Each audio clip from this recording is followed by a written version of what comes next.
আপনি শুধু ব্যক্তিকে মারা টার্গেট করা হয় না, একটা গণহত্যার মধ্য দিয়ে একটা আদর্শ, একটা বর্ণ, একটা গোত্র, একটা জাতিকে শেষ করার সিদ্ধান্ত নেওয়া হয়। তারা সিদ্ধান্ত নিয়েছিল এদেশের জাতি সত্তা এবং মুসলিম অনুভূতিকে হত্যা করার সিদ্ধান্ত নিয়েছিল। পুরো একটা যুগ বা 15টা বছর 16টা বছর আসলে গণহত্যার একটা পিরিয়ড হিসাবে বাংলাদেশে না গোটা বিশ্বের মানচিত্রে তারা এটাকে সেট আপ করে দিয়ে গেছে। প্রত্যেকটা ঘটনায় একবার করে আওয়ামী লীগকে নিষিদ্ধ করা এবং একবার করে শেখ হাসিনা ফাঁসি রায় হওয়া উচিত। শুরু তো হয়েছিল 2006 সালে 28 অক্টোবর। আপনাদের মনে আছে প্রায় অর্ধ শতাধিক মানুষকে শুধু হত্যাই করে নাই, ঘর বাড়ি লুট করেছে, ভাঙচুর করেছে, অগ্নিসংযোগ করেছে।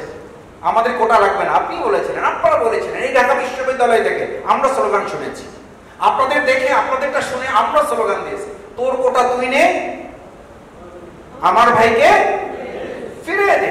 আপনারাই স্লোগান তুলেছেন, আপনারা তো কোটার মধ্যে থাকেন নাই।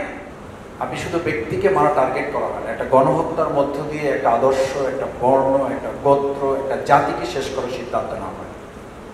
আমার মনে হয় 2013 সালে তারা শুধুমাত্র কয়েক শত আলেমদেরকে হত্যা করার জন্য এই সিদ্ধান্ত নিয়েছিল না, তারা সিদ্ধান্ত নিয়েছিল এদেশের জাতি সত্তা এবং মুসলিম অনুভূতিকে হত্যা করার সিদ্ধান্ত নিয়েছিল। পুরো একটা যুগ বা 15টা বছর 16টা বছর আসলে গণহত্যার একটা পিরিয়ড হিসাবে বাংলাদেশে না গোটা বিশ্বের মানচিত্রে তারা এটাকে সেট আপ করে দিয়ে গেছে। কারণ প্রতিদিন হত্যা হয়েছে এবং আপনারা জানেন, আজকেও যদি একদম মেইন স্ট্রিম পত্রিকার তথ্য আপনারা নেন তাহলে জানবেন যে কমপক্ষে 5,500 লোককে গুম, খুন, হত্যা সরাসরি এই সরকার প্রতিদিনই 2জন, 4জন, 5জন করে করেছে। এবং জেনোসাইডের ট্র্যাডিশনটাই হচ্ছে প্রতিদিন কোন রকম ব্রেকআপ ছাড়া, মাঝখানে কোনো বিরতি ছাড়া এই কাজটি তারা সম্পন্ন করে। এবং কবে শুরু হয়েছে আপনাদের নিশ্চয়ই মনে আছে, 2006 সালের 28 অক্টোবর প্রথম। এরা সরকারই আসে, তারা তখনও বিরোধী দল। তখন তারা প্রকাশ্যে ঘোষণা দিল লগি বৈঠার মাধ্যমে তাদের নেতা কর্মীদেরকে রাজধানীতে জড়ো হওয়ার জন্য। আচ্ছা আপনি বলেন, রাজধানীতে কি নৌকা চলে? সেখানে লগি বৈঠা আনতে হবে কেন? তারা তো নৌকা চালানোর জন্য আসে, তারা তো সিদ্ধান্ত নিয়ে এসেছিল একটা জাতি, একটা গোষ্ঠী, একটা বর্ণ, একটা গোত্রকে, আদর্শকে শেষ করে তারা নতুন একটা আদর্শ এখানে বিনির্মাণ করবে। এই আদর্শ বিনির্মাণে যারা কাজ করেছে আমার মনে হয় 3টা বা 4টা গণহত্যা না, প্রত্যেকটা ঘটনায় একবার করে আওয়ামী লীগকে নিষিদ্ধ করা এবং একবার করে শেখ হাসিনা ফাঁসি রায় হওয়া উচিত।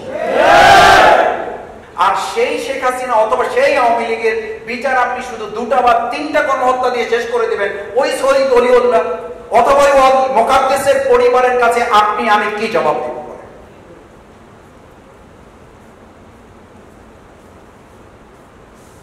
শুরু তো হয়েছিল 2006 সালে 28 অক্টোবর। আপনাদের মনে আছে প্রায় অর্ধ শতাধিক মানুষকে শুধু হত্যাই করে নাই, ঘর বাড়ি লুট করেছে, ভাঙচুর করেছে, অগ্নিসংযোগ করেছে, মানুষের মধ্যে ভয় তৈরি করেছে, ত্রাসের রাজত্ব কায়েম করেছে।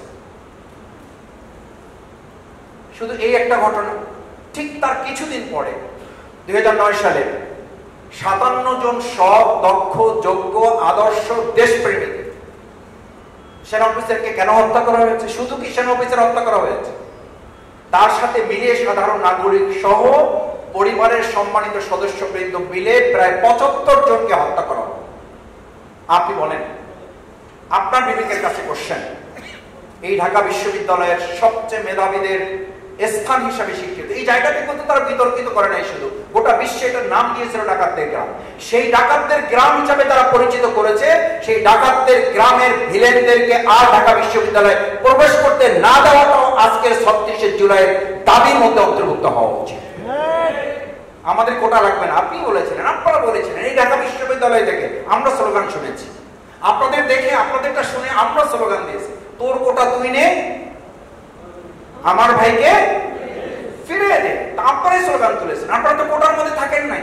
কেন থাকেন নাই? থাকেন না এই জন্য যে এই সরকারের সাথে, ওই ফ্যাসিস্টদের সাথে, ওই স্বৈরাচারীদের সাথে আসলে শুধু কোটার সম্পর্ক ছিল না, গোটা একটা দেশ, একটা জাতিকে তারা গণহত্যার পটভূমিতে পরিণত করেছে।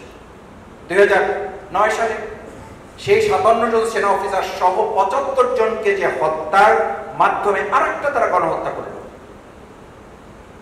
আপনাদের মনে আছে তাদের রাগটা কোথায় ছিল? তাদের ক্ষোভটা কোথায় ছিল, দুঃখটা কোথায় ছিল, এটাও কিন্তু আমাদের বোঝা উচিত।